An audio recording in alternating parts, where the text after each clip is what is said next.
Hello Madhu గారు, welcome to social post. Hello అండి. Sir, ఇప్పుడు మనం లాంగ్ టర్మ్ ఇన్వెస్ట్మెంట్ స్టైల్ కనుక మనం చూసుకున్నదే కొన్ని ఫండ్స్ మనం సెలెక్ట్ చేసినప్పుడు కొన్ని రాంగ్‌గా పెర్ఫార్మ్ చేస్తాయి.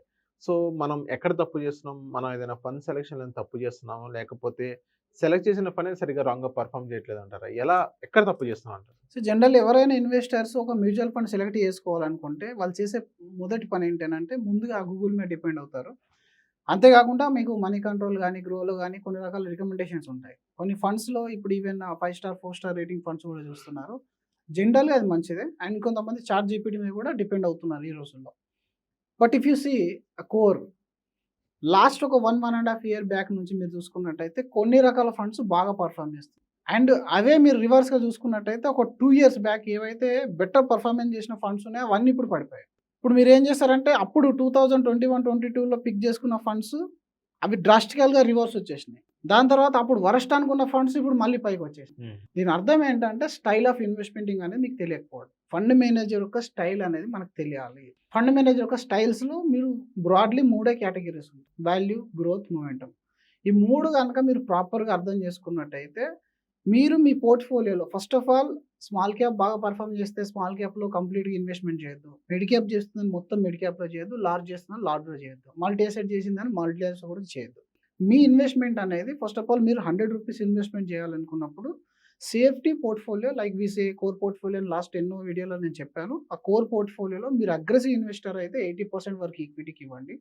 లేదా మీరు మోడరేట్ అయితే 50% వరకు ఇవ్వండి. మోడరేట్‌కు అగ్రెసివ్ తేడా ఏంటనేది కూడా మీరు మార్కెట్‌లో ఎంత కరెక్షన్ తట్టుకోగలుగుతారు. ఫస్ట్ ఆఫ్ ఆల్ అది అర్థం చేసుకోవాలి. ఎంత రిటర్న్ మీరు ఎంజాయ్ చేస్తారనేది కాదు.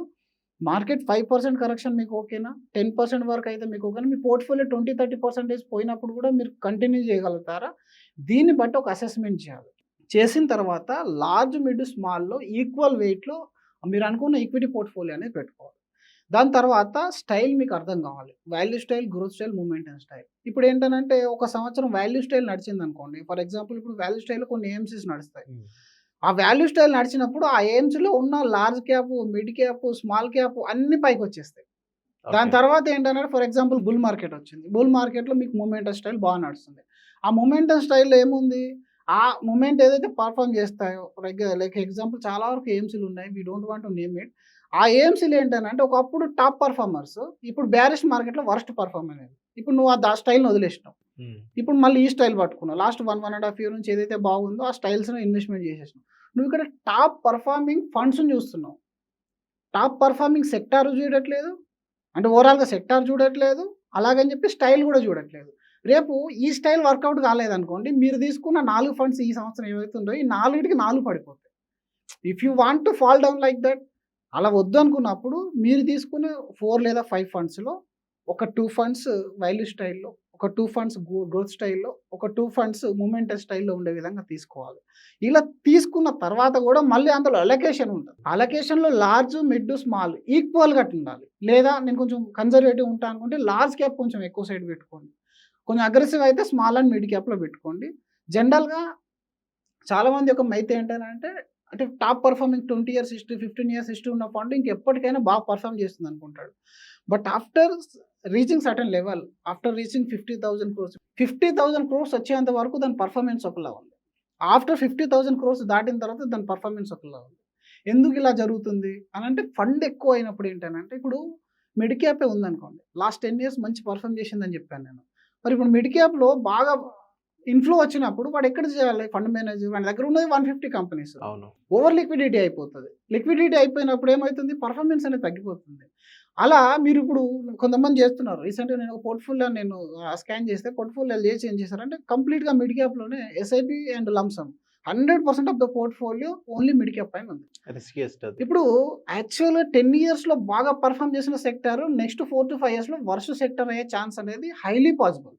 అలాంటప్పుడు నువ్వు కంప్లీట్ తీసుకెళ్ళి మిడ్ క్యాప్‌లో పెట్టావు. అందులో కూడా క్వాలిటీ ఫండ్సే పెట్టుకున్నావు నువ్వు. లైక్ నువ్వు తీసుకున్న స్టార్ ఫర్ 5 ఫండ్స్ మంచి ఫండ్స్ మిడ్ క్యాప్‌లో పెట్టావు. You are not believing that you are not expecting that mid క్యాప్‌లో అసలు ఏం జరగబోతుంది? మిడ్ క్యాప్‌లో నీ మనీ ఎక్కడుందనేది నీకు తెలియట్లేదు. కాబట్టి నువ్వు దానిలోనే రిటర్న్ వచ్చింది 10 ఇయర్స్‌లో వచ్చింది కాబట్టి ఇంకో 10 ఇయర్స్ ఎక్స్‌పెక్ట్ చేస్తావు. That is very wrong strategy. మీరు ఎప్పుడు ఏ టైంలో ఏ సెక్టార్ పనిచేస్తుందో తెలియదు. కాబట్టి అన్ని సెక్టార్‌లోకి వచ్చే విధంగా అన్ని రకాల క్యాపిటలైజేషన్ లార్జ్ అండ్ మిడ్, స్మాల్‌లో మీకు ఈక్వల్ వెయిటేజ్ ఉండే విధంగా వీలైతే గోల్డ్ అండ్ తర్వాత ఇంటర్నేషనల్ ఈక్విటీలో మీకు వెయిటేజ్ ఉండే విధంగా మీ పోర్ట్‌ఫోలియో అనేది బిల్డ్ చేసుకోవాలి. కొన్ని ఫండ్స్ 1, 2 ఇయర్స్ అస్సలు పనిచేయవు. You have to hold that funds. ఎందుకంటే ఆ స్టైల్ వచ్చినప్పుడు అది పెర్ఫార్మ్ చేస్తుంది. మళ్ళీ నువ్వు ఏదైతే బాగా రిటర్న్ ఇచ్చిన ఫండ్స్ ఉన్నాయో అవి మళ్ళీ పడిపోతాయి. వీటిని హోల్డ్ చేయాలి, వాటిని హోల్డ్ చేయాలి. ఇలా 3 రకాల స్ట్రాటజీస్ కంప్లీట్ మార్కెట్‌ను క్యాప్చర్ చేసే విధంగా మీ పోర్ట్‌ఫోలియో ఉండాలి. అందులో కొన్ని రకాల రేషియోస్ కూడా చెప్పాను లాస్ట్ టైము. ఆ రేషియోస్ కూడా మీరు చూడకుండా చేస్తున్నారు చాలామంది. అసలు ఒక ఫండ్ పెరుగుతుంది బట్ దాని పీ రేషియో ఎక్కువ ఉంది. స్టాండర్డ్ డీవియేషన్ హైలో ఉంది. సాటినో రేషియో హైలో ఉంది. అలాంటి ఫండ్ మీరు పికప్ చేసుకున్నప్పుడు ఏమవుతుందనంటే మళ్ళీ నెక్స్ట్ అది రివర్స్‌లోకి వచ్చినప్పుడు మీరు రికవరీ కాలేనంత దీనిలోకి వెళ్ళిపోతుందనమాట. ఓకే. కాబట్టి ఇలాంటి అండర్‌స్టాండింగ్‌తోని పోర్ట్‌ఫోలియో లాంగ్ టర్మ్‌కెళ్తున్నప్పుడు మనం చేసేది 1 ఇయరో, 2 ఇయరో కాదు.